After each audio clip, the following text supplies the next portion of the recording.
Welcome to the Secure Start podcast. Life is really a bunch of serendipities. It really is. And I went where I was wanted. And I spent 3 extraordinary years working as an unattached youth worker, walking around the streets of the city that I was in, getting to know young people. At that time, psychoanalysis was kosher. Psychoanalysis was the way you thought. Winnicott, and I was doing a social work training at the London School of Economics, but he was just mesmerizing. So we come back to England, and I then do the 4-year course at the Anna Freud Centre in London, which was, if you like, the kind of turning point of my life, because it was a thorough psychoanalytic training. Anna Freud was still alive, and it was in a kind of heyday, really. By saying I don't know, that opens up our dialogue. People don't believe in psychoanalysis by and large. They don't. They believe in what's obvious, what's said on top. We always looking underneath what's really going on. And I played piano, and I played his piano. Thought I was good. I played Winnicott's piano. Welcome to the Secure Start podcast. I'm Colby Pearce, and joining me for this episode is a founder and trailblazer in children's mental health. Before I introduce my guest, I'd like to acknowledge the traditional custodians of the land that I'm meeting on, the Kaurna people of the Adelaide Plains, and acknowledge the continuing connection the living Kaurna people feel to land, waters, culture and community. I'd also like to pay my respects to their elders past, present and emerging. My guest this episode is Peter Wilson. Peter is a consultant child and adolescent psychotherapist. He qualified in 1971, having completed his training with Anna Freud in her centre. Since then, he has worked in a variety of organisations, holding senior positions in all of them. These include 3 child guidance clinics, now known as CAMS, 2 walk-in centres for young people, a therapeutic community, the Harrow community, and the Institute of Psychiatry. Peter founded a national charity called Young Minds, the purpose of which was to raise public awareness of children's mental health and to improve multidiscipline services. Peter later became clinical advisor at The Place to Be, a national organisation providing counselling services in schools. Peter has maintained a small private child and adolescent psychotherapy practice and now teaches and provides supervision. He is publishing a book in the autumn for him, spring for me, entitled The Adolescent and the Psychotherapist, Why I Don't Know Matters. Welcome, Peter. Hello. Thank you very much. And I should just say at the outset that you're being a very good sport, not only being on the podcast, but continuing the podcast today, me having made the cardinal error of not sending you the questions beforehand, or at least beforehand long enough for you to consider them. Anyway, hopefully it won't be too harrowing an experience for you. And I usually just ask my guests, is there anything else? Is there anything that you would like to add to that short bio that I've just read? Well, I think it covers pretty well much of my life, I think. We'll have to see. Perhaps at the end, I'll find there's something I want to say which I haven't said. I have no idea what's going to happen. So let's see what happens. Well, yeah, let's see. Excellent. So, Peter, you've had a long and very varied career in young people's mental health and also with the Harrow community, with therapeutic communities. So, I guess my first question to you is how did you get into this line of work that has been your life's work? Oh, completely by accident. I mean, pure accident. I mean, I knew nothing about psychoanalysis until I was about, I suppose, 20, 21. Um, and I had no aspirations in this Mm, direction at all. I mean, I really was quite ignorant. And I went to university, and my degree is in industrial economics, you'll be pleased to know, of which I knew very little and of which I know very little now. But I did it because I had some kind of ambition to be rich and to be in industry and to be a very grown up sort of person, as it were. yeah. But in fact, my life at university was not supremely glorious academically. I spent a lot of time in the drama society. I acted in about 10 different plays. So I was goofing around and very fortunate because in my day, only about 5% of the population, child population, went to university. So I Mm, was very, very privileged to be there at all. And this was in when was I there? 1957 to 1960. So, it's a long, long time ago. And the facilities were extraordinarily abundant, really, for me as a young person. So, I danced about. I had fun. I enjoyed myself, and all the rest of it. And I met my future wife. Can you believe such a young mm. and delicate age that I was? So there I was. I mean, I came out of university and I applied for jobs in industry. And can you believe it? I got nowhere at all. Nobody wanted me at all. And my wife suggested I apply for a job as an unattached youth worker in the youth Mhm. service. And I applied for that. And can you believe I was unanimously accepted? So there was a complete change of direction. And I went where I was wanted. And I spent 3 extraordinary years working as an unattached youth worker, walking around the streets of the city that I was in, getting to know young people and all the rest of it. And I made use of my enjoyment and skill, I think, in the theatre. So I formed a group amongst all these kids who were not. The point of the whole enterprise was, why aren't more young people going to youth clubs? And of course, Mm, more interesting young people didn't go to youth clubs, or the delinquent ones. And so I formed a group where I got to know this bunch of kids by just lolling around. And then we formed a youth group, and it was very successful. And we won prizes, and I was enjoying myself carrying on being in the theatre and so on. So there I am, 21-ish, no, 24, somewhere in my 20s, and mm. still not a clue. And then then again, I'm very much influenced by my wife in those days. I mean, my wife advised me to go for this job, and I never would have done otherwise. And Mm. then she went off to do a postgraduate diploma in at the London School of Economics, and I followed suit and did a comparable course of study, a diploma in applied social studies, I think it was. Mhm. And there, can you believe, I encountered Winnicott. Winnicott Mm. was one of the teachers, and a lovely man called, oh goodness, name is gone now.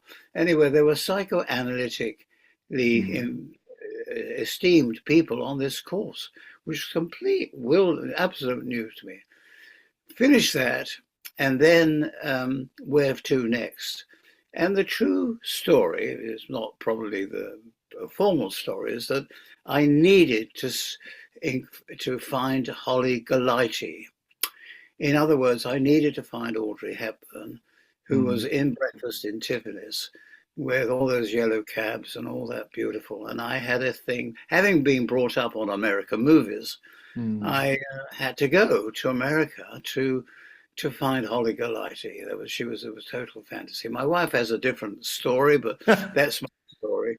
And so we went to New York, and my Mm. brother-in-law happened to live in New York for one reason or another. So we stayed with him, and then I just looked up the yellow pages basically to find jobs looked up the unit pages and looked at all of these various jobs and the usual sort of hustle and this, that, and the other, but managed to get a job with the Jewish Board of Guardians, which is a big, Mm. major kind of social service facility in New York, Mm. and they ran a residential treatment center, Mhm. upstate New York for crazy kids. And they just had a strike. And so they'd lost quite a few of their staff. And so there I was, merrily coming along. And they took me on. They took me on. So it was pure, pure luck. And that was Mm. an amazing job because it was working with very disturbed kids. They had about 200 of these kids in a big campus in different Mm. cottages up there in upstate New York. And it was at that time, psychoanalysis was kosher. Mm. Psychoanalysis was the way you thought. This was before its demise. This would be what, in the 1963 to 64, I think, Mhm. something like that. And so they were great people, and they had training in their central office in Manhattan, and I learned psychoanalysis. I was introduced to this whole new thing. Here I am, whatever I am in the middle of my 20s, discovering psychoanalysis, really. And then there was a man there, a man called Fred Evans. He was a psychiatrist, and he said, "Why don't you apply to Anna Freud for her training?" And I said, "Well, that sounds a good idea." Turns out Anna Freud's training was in London, not in New Mm. York. Yeah. And I got interviewed. I got interviewed by two eminent child psychotherapists, Augusta Alpert and Mariana Chris, in New York. I was interviewed in New York, and they thought I would be very suitable for the training, which was amazing. And so that, after 3 years in New York, I was married at my time, and that our first child was there. We went back to London. And my wife wanted to get back to England because of the culture. The American culture was very different. Mm. So we came back, and with one child, and I got married when I was 21. Hey, long, long time. I'm 21. Can you believe that? I didn't know what on earth I was doing, but she was beautiful. So there we go. Mm. I wasn't And much older, Peter. weren't you? Well, there we go. And I'm still married to the same woman. Can you believe it? Same. After Yeah, same. 64 years. So, Yeah. um, 64 years. Oh, we, congratulations. yeah, married in 1960.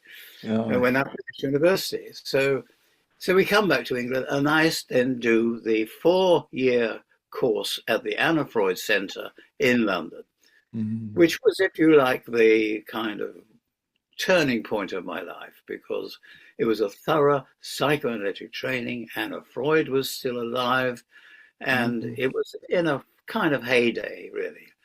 And there were about 8 of us who were in that year, and most of them were American.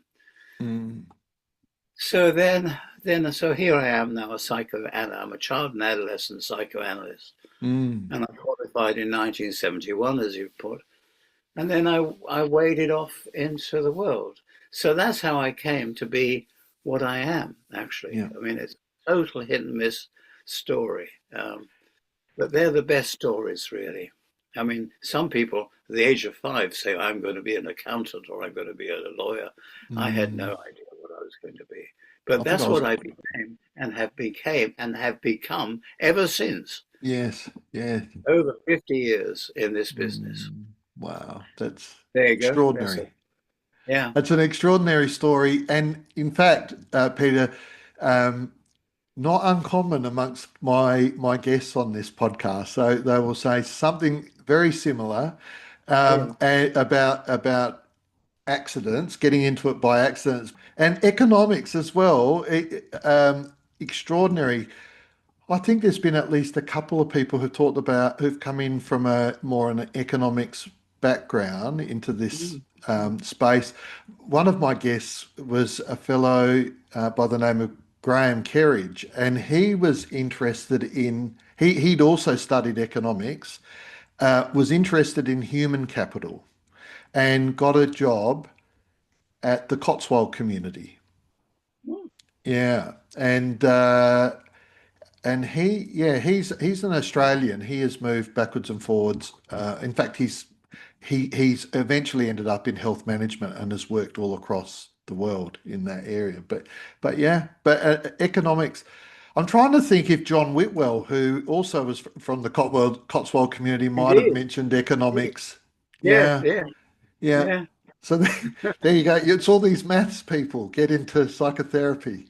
Yes, extraordinary. Complete Yeah, failure. So good. Never have been any good at economics, but there we go. yeah, Yeah, and Richard Rawlinson from the Mulberry Bush. He also talked about, well, his father.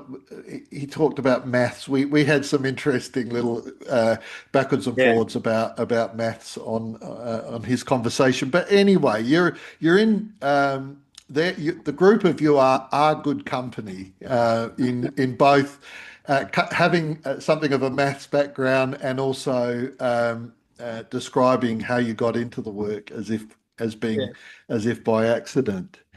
I Yeah. mean, I would add that I was a child, an adolescent in the 50s, the 1950s. And Mm, actually, people have all kinds of views about that period. But in fact, in England, following the war, there were major changes, and the mm, establishment of an education system and the health service and so on was phenomenal age, and I benefited wildly from it. I mean, I happened to do well at school. My background is pretty modest. My father mm, was a tailor, and I was pretty modest, but I did well for some reason or other with my A levels and then but only 5% of us got into university. I mean, I was just lucky, frankly. mm, The politics at the time. If I were to set out now, I'd probably get lost very, very early. But in those days, I mean, I did prosper very much from a mm, very ordinary background. I mean, there was nothing privileged about my life at all. And mm. I feel very grateful for all of that. Yeah. And I sometimes think, oh my God, I mean, everybody's so critical of the past, but that was a good period. A Mm, lovely man called politician called can't remember his name. Anyway, he wrote a book called The Age of Hope. The Age of mm, Hope. And I don't think we could say the age that we're living in is of hope at all. mm. Yeah, So there we go. Quite the opposite, Yeah, unfortunately. yeah. You've mentioned a couple of names too. So Donald Winnicott is, obviously still quite influential in our thinking in child protection circles. And you met him. He was a teacher while you were doing your second uh, part of your education, and of course Anna Freud is a giant of the psychotherapy um, Very world. forthcoming.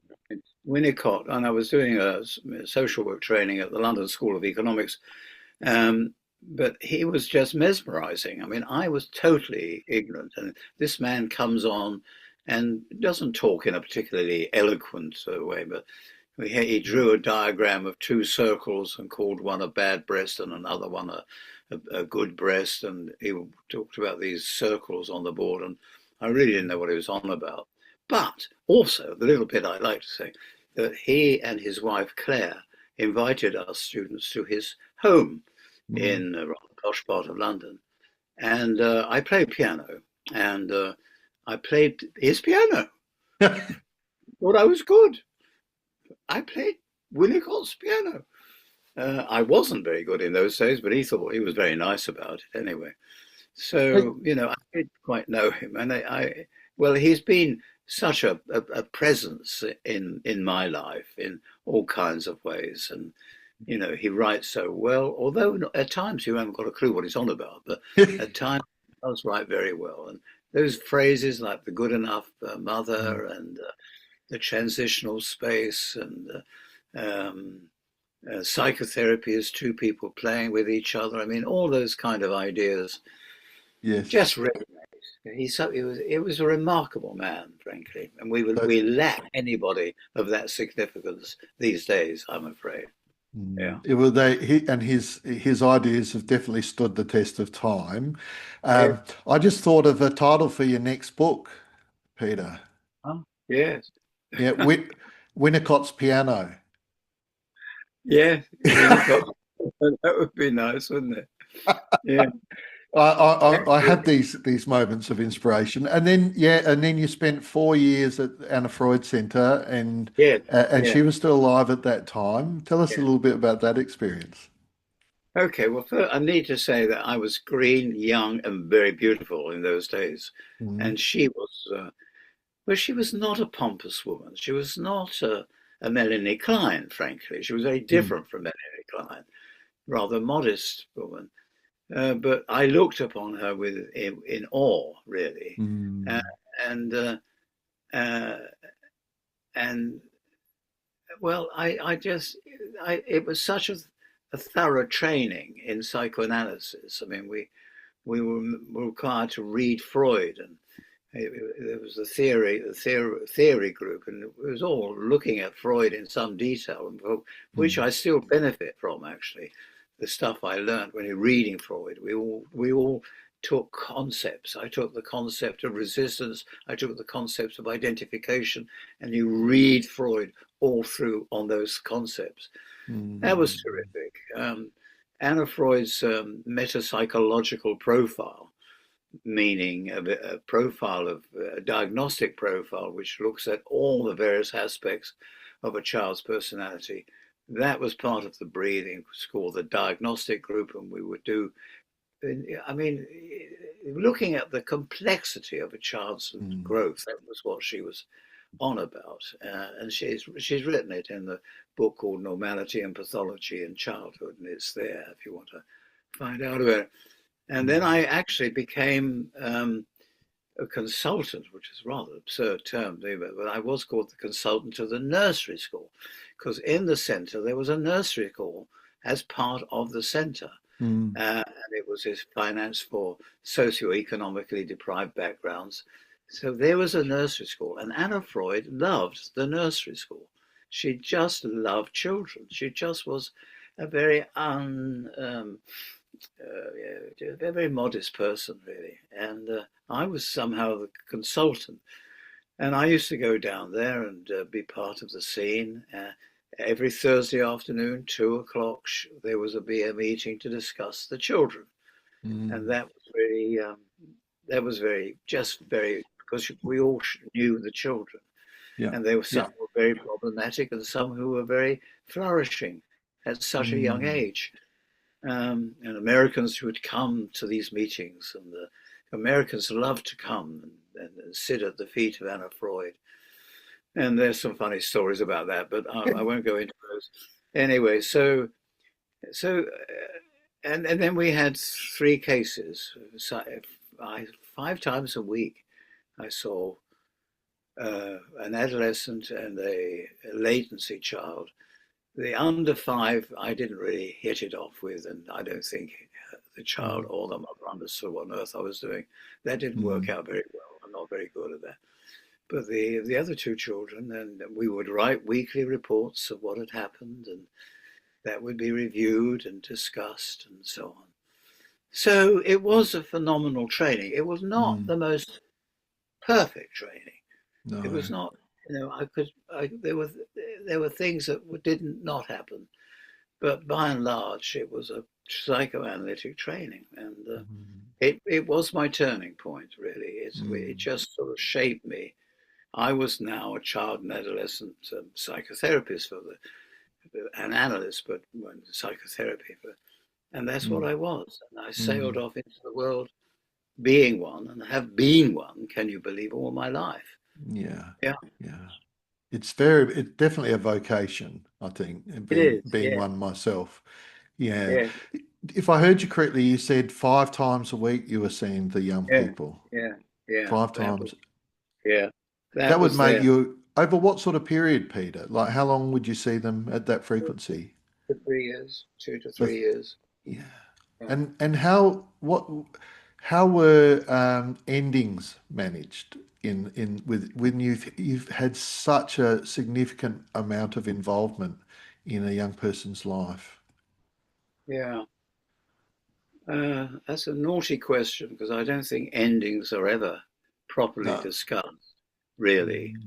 Mm, Um, I mean, there sorry. is what you're supposed to do is to acknowledge what has been done, Mm, acknowledge achievements, acknowledge limits have happened, and understand the hurt and the anger of something important being terminated.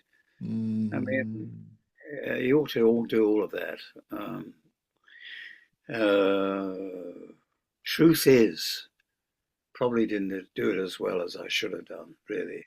I mean, mm, all these cases were being supervised, mm, and they were very, there was an extraordinary woman called Bianca Gordon who wasn't terribly popular, mhm, but she was very um, particular, mm, looked at detail, was very thorough. And so I did do reasonably well, I think, with that child. The adolescent, I was supervised by a lovely bloke called Max Goldblatt. And I don't think that was probably handled as strongly as it should have been, really. mm, I think, I mean, given that, I mean, I'm not sure really. Well, I don't think, I just know actually, you can't expect children these days to come 5 times a week. It's no. just not part of the rush of our Mm, society. I think the Anna Freud was still deep in its own history, really. mm, Uh, it certainly couldn't be applied now. The mm, psychoanalytic trainings that exist now have 3 times a week, but very mm, rarely anything more than that. I think the mm, Institute of Psychoanalysis sees adults maybe 4 times a week, but anyway, and I think mm, actually, I think looking back, I think maybe I could have made more of that. We could have made more of that. Maybe it was mm, almost too much. Maybe there mm, wasn't enough analytic scrutiny of what was going on. You get into a kind of lull, if mm, it's every time, all the time.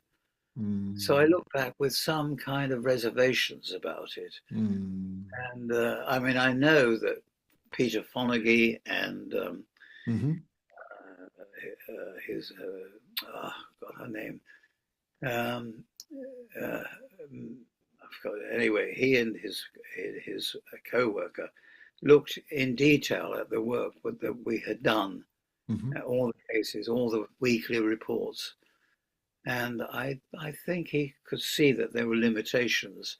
I think we mm, did well with the neurotic children, but with the more borderline and the more delinquent, I'm not sure we did as mm, well as we might.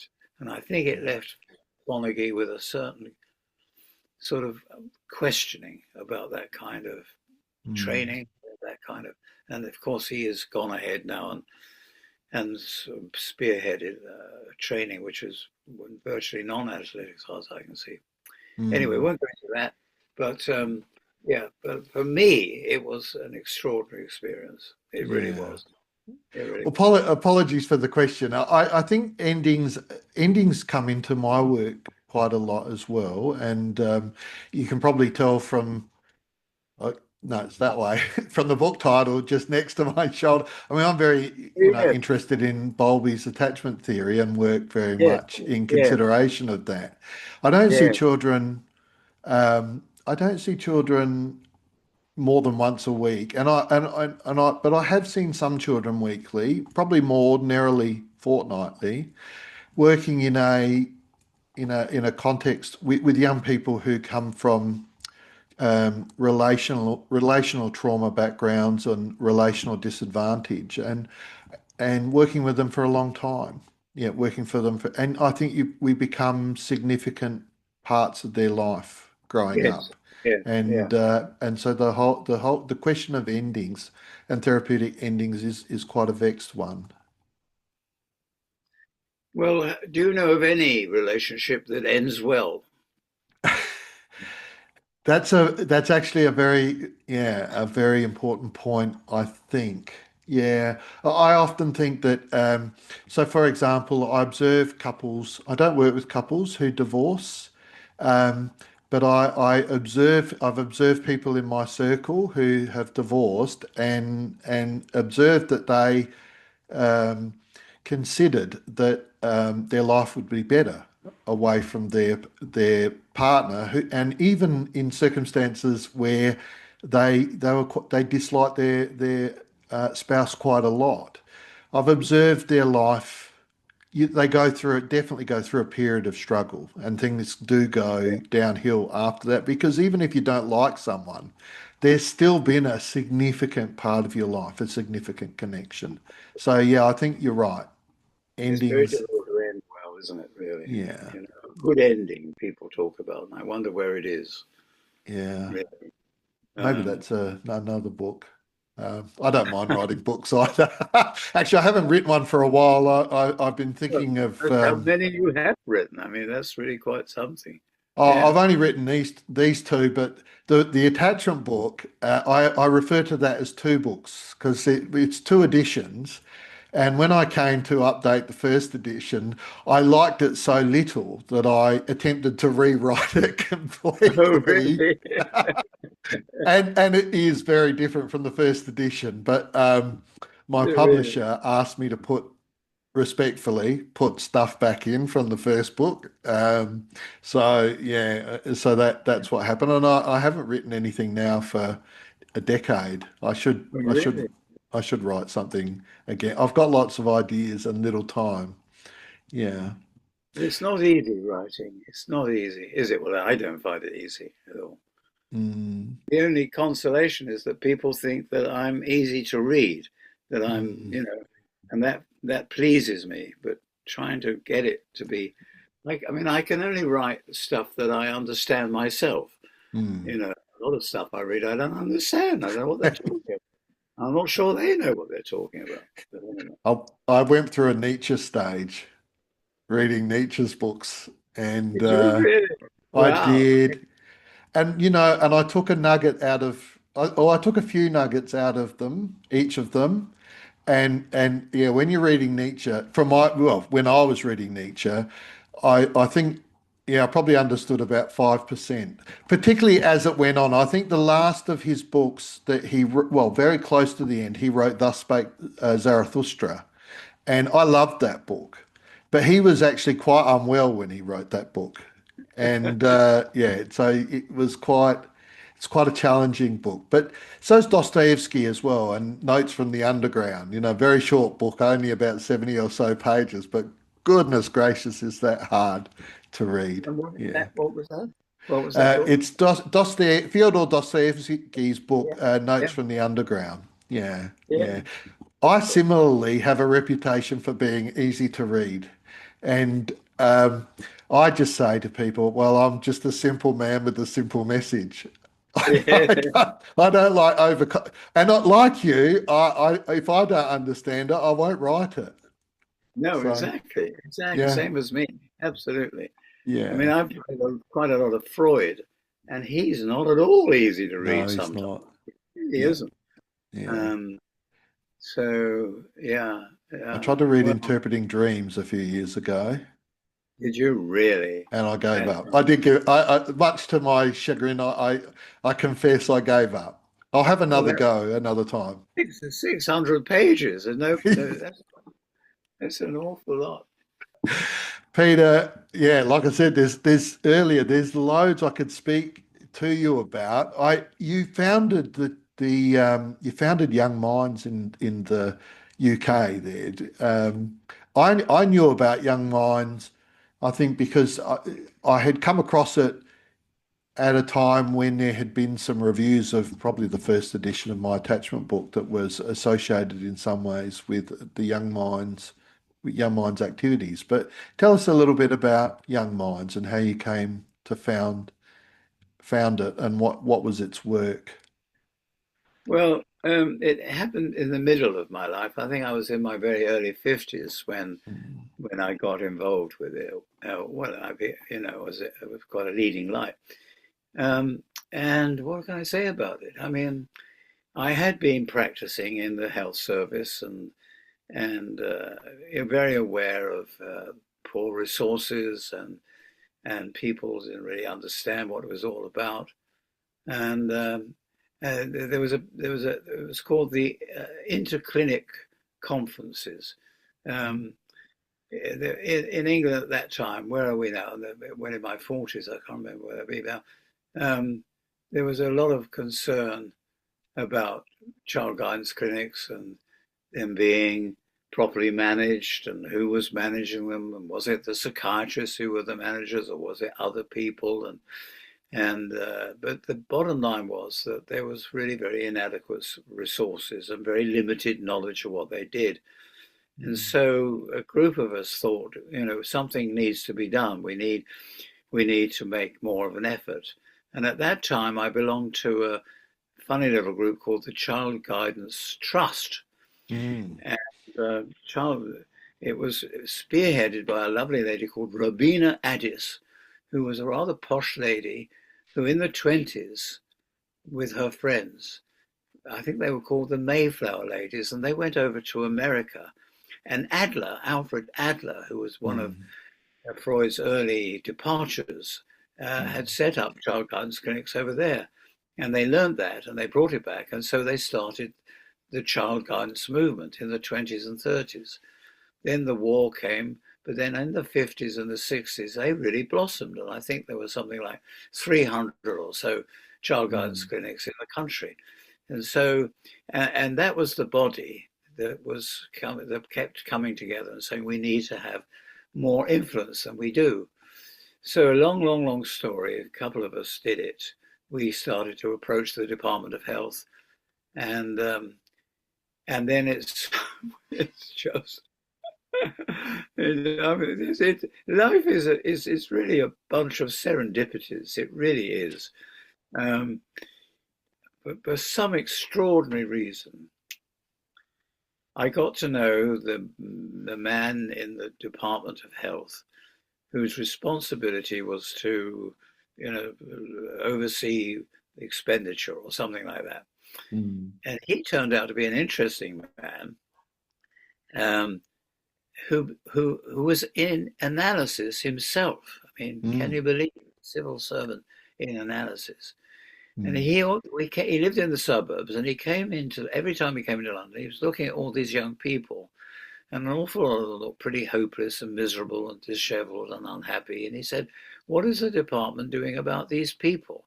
There are a lot of people looking after people with dyslexia, but what about these people, these emotionally? So he and I got on for some extraordinary reason. And one of the extraordinary reasons was he liked horse racing, as indeed I did at that time. It wasn't the economics connection. No, well, it was pretty bad economics, I can tell you that. But anyway, so we got on very well. And he managed to it's a long story, but he managed to, at that time I was running the Brandon Centre, which was a walk-in centre for adolescents and so on. And he managed to find some money that was not being properly spent and gave us a grant, which was like magic. It was like pure magic. And so we got on with that. And then he was in the Department of Health, and he was used to going to very impressive people. So he wanted to get in touch with a man called Louis Blom Cooper, who was a barrister and of high repute and sat on various child abuse inquiries. And he was a rather dignified man. And he got in touch. He tried to get in touch with Louis Blom Cooper, but Louis Blom Cooper was in the bath. But his wife answered the phone, and I happened to know his wife rather well. And she said, you don't want to talk to Louis, you want to talk to Peter Wilson. And that's how this chap and I got on with each other. And that was that pure piece of utter serendipity, just ridiculous.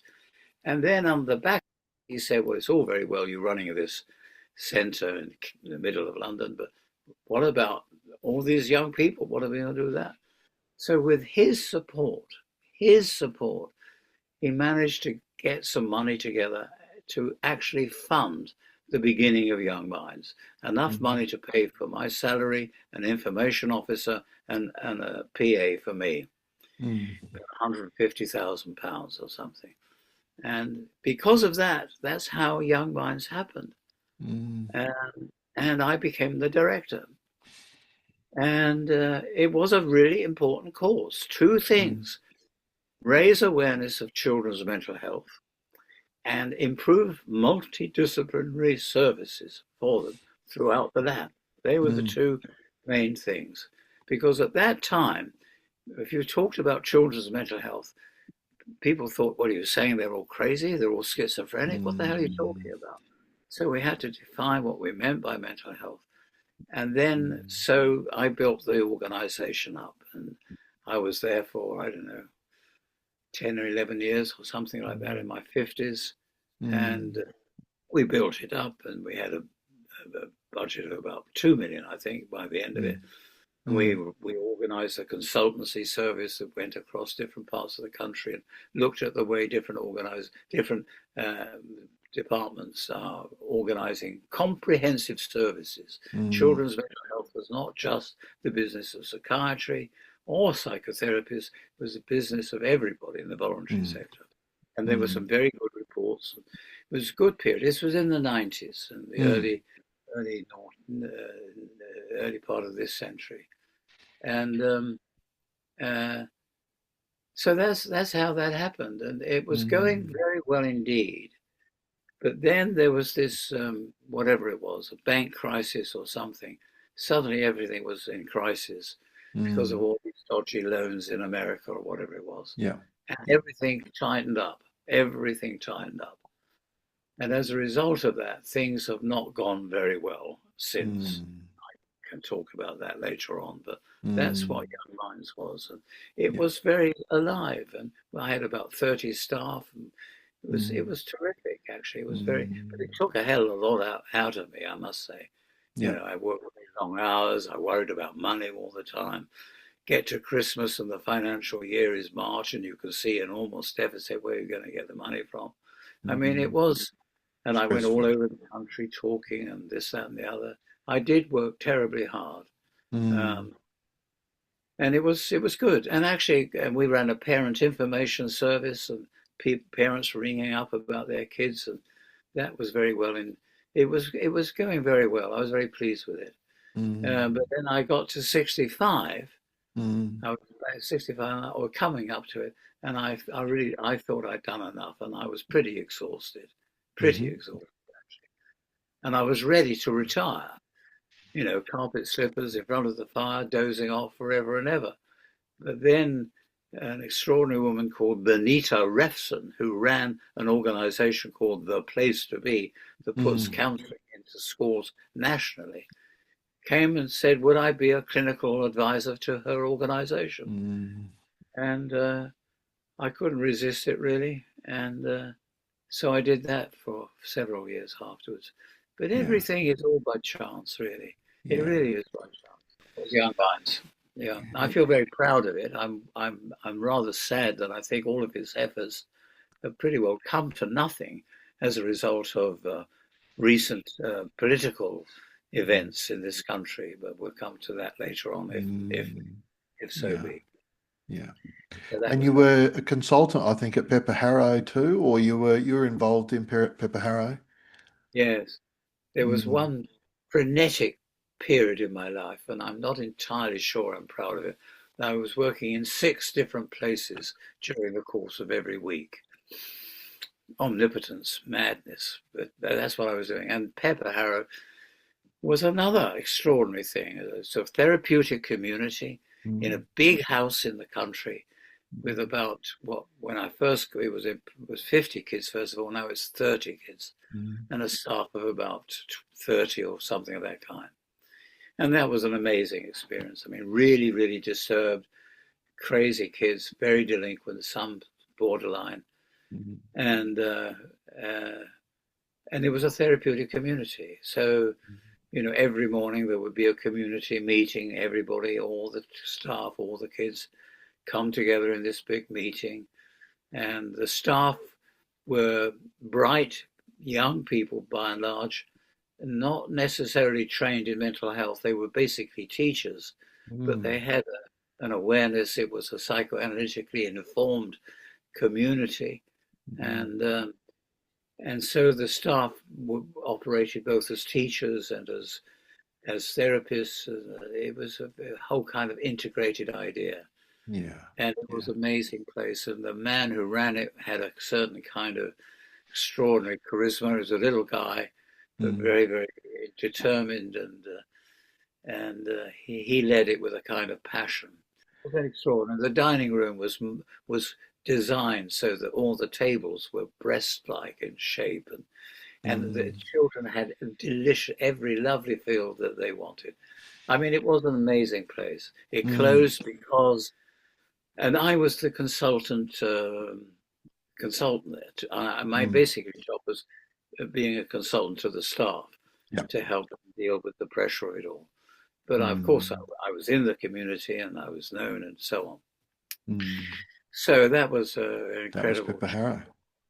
Yeah, that was Pepper Harrow. It was amazing. I'm not sure we're trying to, I loved them. I always remember he was determined to try and understand the psychopathology of these kids and what was in them. And I think he hoped that I really would be able to get there and tell him. And I don't think I did. I think I was reasonably useful to staff, but to understand the extremity of their misery and their acting out was just wild. But it was a wonderful place, and it couldn't exist. It couldn't exist now because, for example, if a kid ran away, staff would run after them and bring them back. Can you imagine? And physically bring them back, physically touching them, safeguarding. And what do you mean? Kids have their right to go off. But we've had a scandal in this country where men have been exploiting young girls who've been run away from their children's homes, sexually exploiting them. These kids have been allowed to run out and nobody's come and found them. They do that because, to find them, to bring them back physically is safeguarding concerns. And so it was a great place. And it had passion and commitment and care. It wasn't just a child-minding place. It was a therapeutic place. And some of the kids did remarkably well. And some of the kids did remarkably hopeless. It got nowhere. Yeah. So there we go. So I've been incredibly lucky, frankly, in having the experience. And that's simply because I happen to know the founder of the place, a bloke called Melvin Mose, and for some reason he thought I was very good. So I took the job, and it was relatively well paid. So I did it. Peter, I want to pick up on something that you said there as a bit of a segue into your soon-to-be released book, because you were saying how the chap that was running the place really hoped you could answer the questions that he had about what was going on for the young people. And you've got this book coming out with a rather intriguing title to it, The Adolescent and the Psychotherapist, Why I Don't Know Matters. And I wondered if there was just anything that you could you felt able to share with us about the book and maybe even a little bit about that title. Yeah, well, it's going to be published apparently in December or early next year. It's going to be published, been through all the business contract and all the rest of it. And well, I wanted to call it I Don't Know. That's all I wanted it to be. I don't know. But the editors, Routledge, said I'm not very happy about that. No. Mainly because fair enough, but they put the book, what section of the bookshop or the library, and I can see their point of view. But I had a thing about I don't know. Anyway, we went balmy trying to think of a title. The Adolescent, the Psychotherapist is not a bad title, but in the end, I kept it in. Why I Don't Know Matters. And the book basically is a collection of papers that I've written in the past. I've written about 40 or 50 papers or chapters that have been here, there, and I've got 10 in there. And I think I'm quite pleased with what they're giving off, I think. And I think it meets the title of the therapist and the adolescent. But I don't know how I had a thing about, and the two main reasons. The first is clinical. You tell me anybody who sat down, done psychotherapy with adolescents, and they are confronted with, I don't know. What do you feel? What do you feel? What do you feel? I don't know.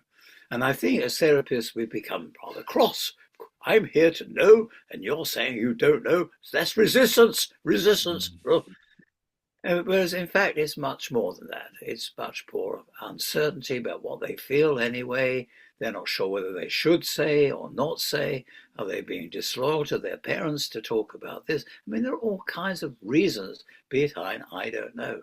And so I think it matters that we respect I don't know. Also, the other thing is political. There's far too much certainty that's having an influence on policy.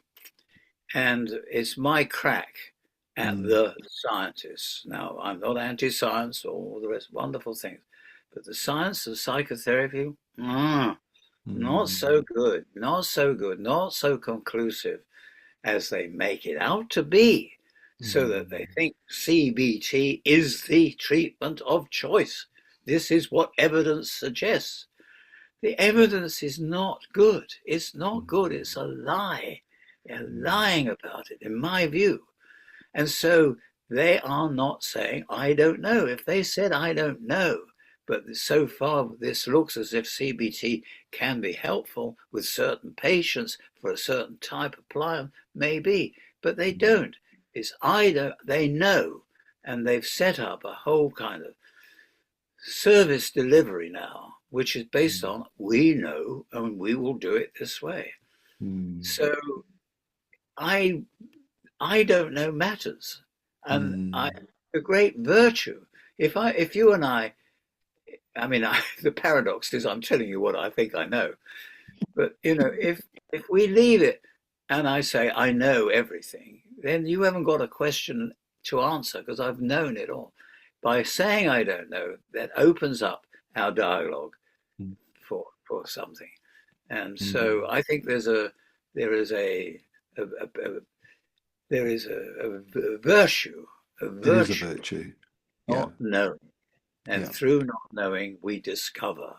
If you say you know, you're not opening your mind. That's right.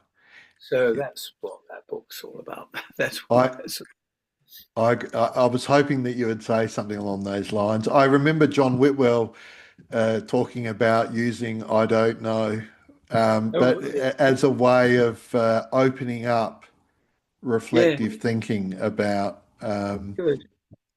things, and I was also thinking with teenagers that I don't know is their way sometimes of setting some boundaries around themselves, and if that is possibly what they're doing, then that's something we should respect rather than get frustrated with. Exactly. No, that's wonderful. Talking about Australia, I did a series of seminars organized by Peter Blake, who you presumably know. And you don't? No. Really? He's in Sydney and he's written an enormous book on child psychotherapy. Peter Blake. Anyway, but these seminars, people would present me with these impossible cases. And I would say, I don't know. And I'm worried that actually that wasn't the right approach. People want you to have omnipotent answers. And I just don't see it. I think we have to live with the uncertainty. I really do, in order to find out a bit more. So there we are. Okay. Is there any advice that you would give your younger self as a early career psychotherapist, from the position that you're in now, or that you would give indeed to other early career psychotherapists, child and adolescent psychotherapists? It's a very, very good question, and therefore a very difficult question. Yes, I have been thinking about that. I'm going to give an answer thinking about myself, and maybe particularly psychotherapists. That the advice I would give young Peter Wilsons is to do something to enable him to be more assertive and confident in what he was doing. And you could say my analysis should have done that, but it mm, didn't. mm, Um, I mean, to speak with more authority, to be more, um, to be less inclined to let things pass, to mm, basically recognize the wrongness of what other people are talking about and to express my disagreement. I think mm, I'm not putting this very well, but I wish I'd had more authoritative, some deeper sense of authority within mm, myself than mm, than I think I have now, which I've gleaned from my life's experience. But as a young person, I mm, don't think, and I think it's something about psychoanalytic training, that it makes you reflective and thoughtful and all the rest of it, but doesn't really mm, engineer you to speak up. I had a farcical experience a long time ago with a man called Wallace Hamilton, and mm, we were involved in um, trying to establish a salary structure in the mm, National Health Service for child psychotherapists, which in fact we did, an amazing piece of work. But as part of that, we were involved with a trade union. mm, I forget what it was called now, the trade union. And they organized some training sessions in how to negotiate. And and we had an ex coal miner, I think it was, a mm, trade unionist coal miner, and he was a rough, tough sort of bloke. And mm, we were videoed negotiating relationships. mm, And we were pathetic. We were pathetic. We were leaning back, saying, "Oh yes, yes, yes, yes," and just leaning further back, almost a disappearance. Whereas we should have been much more assertive, confrontational, mm, authoritative, and so on.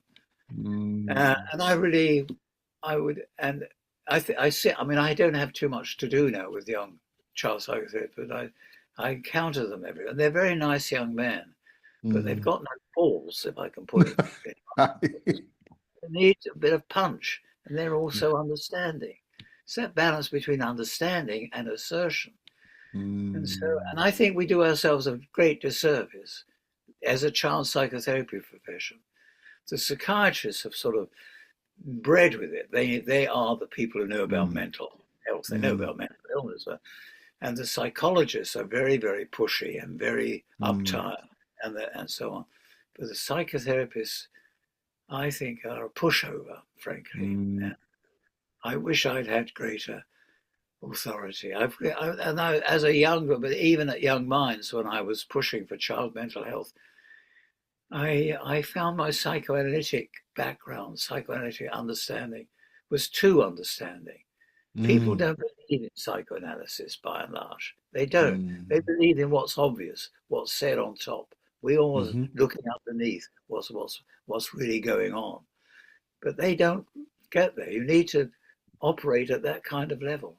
Yeah, it is All through hard. my life, I think I've wished I would like that would be something. I mean, it's a good answer, I think, to a good question, really, Mm, because it's an honest one, and I do feel I've yeah. lacked. I rue that I didn't have more of that in my life. Mm. But there's also a wisdom in humility, in a sense. I know that In, sounds a wisdom in humility. I know yeah, humility. I know that yeah, sounds a bit corny, um, but it's as we were talking about with in relation to I don't know, maintaining a stance of curiosity. Yeah, yeah, not jumping in with the answer straight away. yeah, yeah, Um, create maintaining an open space yeah, of inquiry, which I think is very much as I don't describe myself as a psychoanalyst in the same way that you do, but I think that's really a cornerstone of psychoanalytic work is that it creates space for yeah, inquiry yeah. and Yeah. exploration. Some people just assume that they are to be heard, and I don't think I've had that assumption. I mean, not that No. I've not been effective. I mean, you've highlighted a conundrum, frankly, that I do believe in not knowing and humility and so on. At the same time, I wish I had been something other than what I've been. Not that I've been lacking in any assertion, but I could have made more of a difference. I could have made more of a noise, really. Some people make an awful lot of noise, and people sort of keel over under the weight of the noise. There's a proverb, isn't it? What is it? The rusty gate gets the oil or something like that, though. What would you say, Peter, if you were sitting in front of the health secretary, and what would you say to them now about child and adolescent mental health and what needs to happen?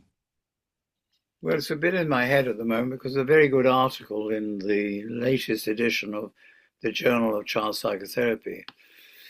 And this chap's written what the state of affairs is for a child psychotherapist. And basically what he's actually saying is that two major developments have occurred in the running of mental health services in this country.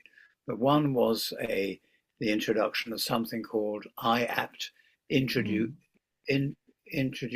improving access to psychological therapies. Yeah. And the other one was the Children's Health and Social Care Act of 2012. And he highlights these two things.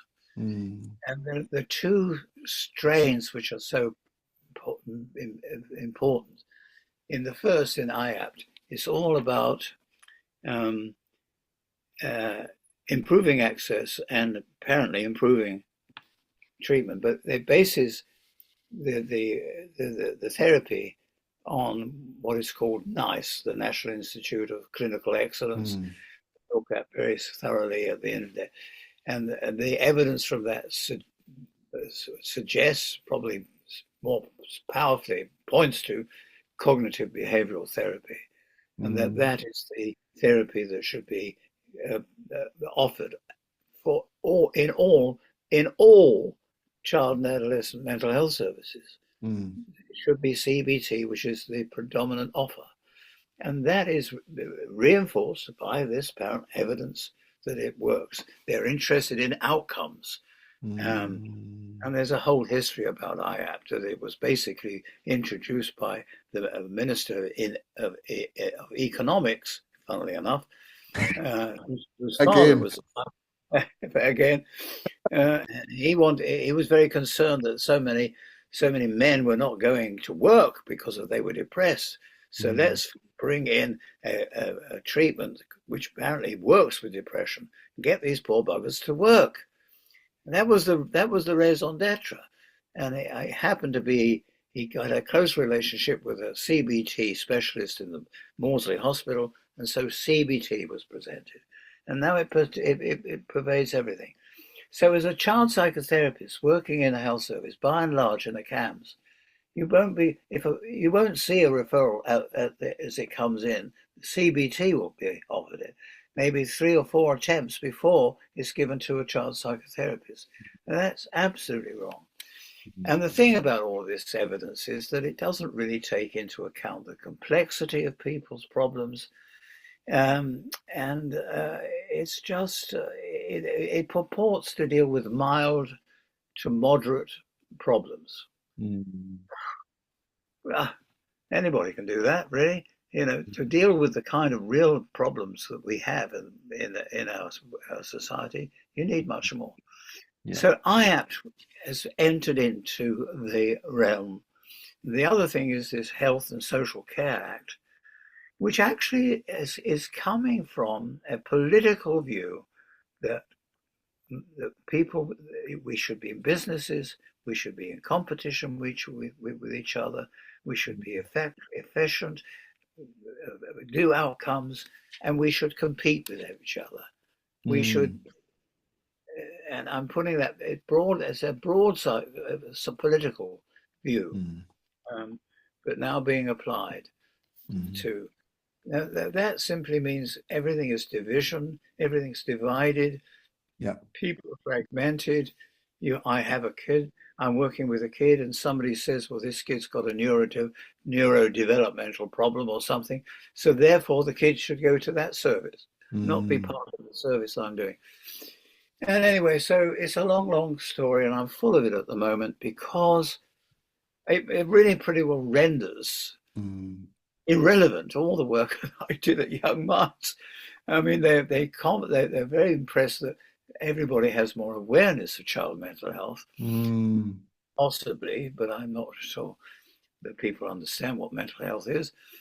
And but as far as my whole attempt to bring together the disciplines to provide a comprehensive service, that every discipline is in competition with each other, being more competitive, and it just is. And we hear people demoralized and their skills devalued, and so what would I say to the health secretary? Abolish the lot.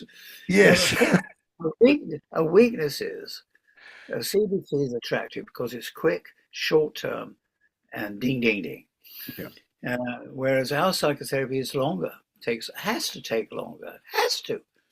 And the overwhelming thing is the resources for CAMS, for children's mental health, has been reduced. I mean, posts are not being re-advertised. It's just an appalling situation. Now, I feel for the secretary, the health secretary, a man called Wes something or other, Montgomery. I feel for him because the National Health Service is really in a terribly difficult state. And I don't think child mental health is going to be high up on his priorities. No. And what would I propose instead? Because it is a factor that there's an enormous need, an enormous demand. And what can people do effectively to deal with it? I understand all that. But the bottom line is people are getting disillusioned. All the CBT doesn't work for most of these people. And everybody becomes disillusioned. And I think it does a major disservice in the long run. But what I would advise, I'm moaning more than what I would advise, but I would advise not to be so reliant on these two policies, to think of other ways of meeting a need. It's a very, really serious problem, really, and families. Anyway, yeah. So I was just going to say, if it's worth anything, 30 years of delivering psychotherapy to children and young people has taught me is that they don't like CBT. No, they don't. They much prefer relational, play-oriented psychotherapy. Yeah, absolutely. Much prefer it. Yeah. And I remember when I was training, I remember there was, and that's over 30 years ago now, but I remember a relatively recently retired clinical psychologist here in my home state.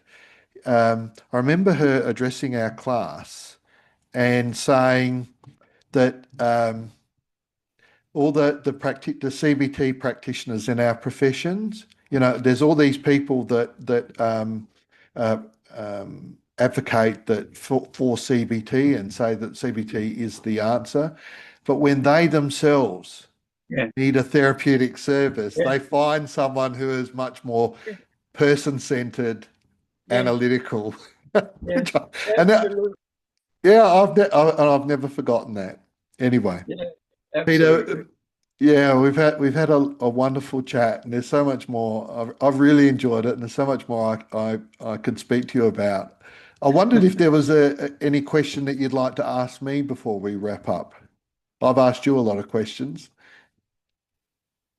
Yeah, you got me there on the last one. What would you like me to ask?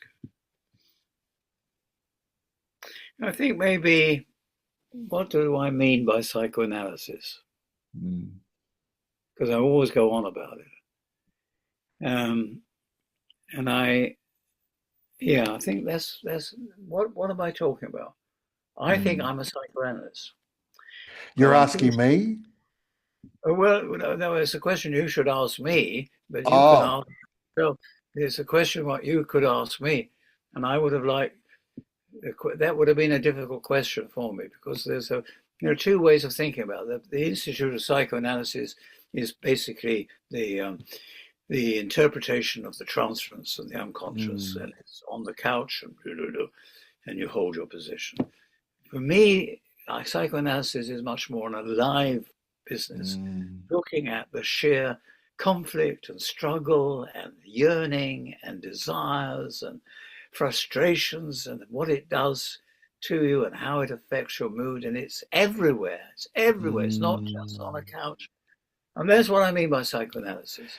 Yeah, it's almost like a science in and of itself. It's the science of the human condition, the scientific inquiry, or you don't even have to use the word scientific, but it's the inquiry into the human condition, really, and it's not boundaried in the ways that other approaches or conceptualizations are. It's not limited. It's because, probably going right back to free association. It's about Yeah, an unboundaried exploration of each human life that you come into contact with.